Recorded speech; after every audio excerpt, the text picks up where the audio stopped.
UP का एक यादव जो बने थे कभी मध्य प्रदेश का सीएम। मोहन से पहले भी एमपी के सीएम बने थे यादव। राजा भैया के प्रतापगढ़ से उनका कनेक्शन। कभी प्रतापगढ़ में रहा करते थे उनके दादा परदादा, अब भी रह रहे हैं परिवार के लोग। यूपी से जब मध्य प्रदेश गए तो हो गए गौर। यादव से गौर हो जाने के पीछे भी दिलचस्प है किस्सा। एमपी में प्रचंड बहुमत से सत्ता में वापसी करने वाली बीजेपी ने यूपी, बिहार, हरियाणा में एक बड़ा संदेश दिया है। ये संदेश 3 बार के विधायक मोहन यादव के जरिए दिया, जिन्हें बीजेपी की ओर से एमपी की कमान सौंपी गई है।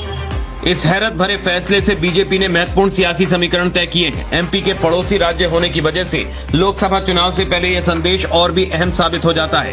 हालांकि मोहन से पहले भी एक यादव मध्य प्रदेश के मुख्यमंत्री रह चुके हैं और वह भी उत्तर प्रदेश की धरती से निकल कर गए। मध्य प्रदेश के उस पूर्व मुख्यमंत्री का नाम बाबूलाल गौर है। बाबूलाल गौर ने राष्ट्रीय स्वयंसेवक संघ के साथ सफर शुरू किया और धीरे धीरे बीजेपी के दिग्गज नेताओं की कैटेगरी में उनका नाम शुमार हो गया। बाबूलाल गौर मूल रूप से उत्तर प्रदेश के रहने वाले और यादव बिरादरी से ताल्लुक रखने वाले नेता थे। उनके मध्य प्रदेश तक जाने और यादव से गौर हो जाने के पीछे भी दिलचस्प किस्सा है। यूपी के प्रतापगढ़, जहां से राजा भैया का नाता है, जहां राजा भैया रहते हैं, जहां से राजा अपनी राजनीति को रफ्तार देते हैं, उसी प्रतापगढ़ के नौगीर गांव में 2 जून 1930 को बाबूलाल गौर का जन्म हुआ था। उनके पिता राम प्रसाद यादव पहलवानी करते थे। जीवन यापन के लिए उन्होंने यूपी से मध्य प्रदेश की तरफ रुख किया था। वो भोपाल की पुट्टा मिल में नौकरी के साथ पढ़ाई करते रहे। उनका नाम बाबूराम यादव था। नाम बदलने का किस्सा स्कूल से जुड़ा हुआ है। प्राइमरी क्लास में पढ़ाई के दौरान उनकी क्लास में बाबूराम यादव नाम के 2 से 3 बच्चे थे। शिक्षक इसको लेकर अक्सर कंफ्यूज हो जाते थे। बात दूसरी या तीसरी कक्षा की है, जब एक दिन टीचर बोले कि जो भी मेरी बात को गौर से सुनेगा और सवाल का सही जवाब देगा, उसका नाम बाबूराम गौर कर दिया जाएगा। इसके बाद सही जवाब देने पर उनका नाम बाबूराम गौर हो गया। वो भोपाल गए तो लोगों ने बाबूराम को बाबूलाल कहकर बुलाना शुरू कर दिया। इस वजह से बाद में उन्होंने बाबूलाल गौर ही नाम रख लिया।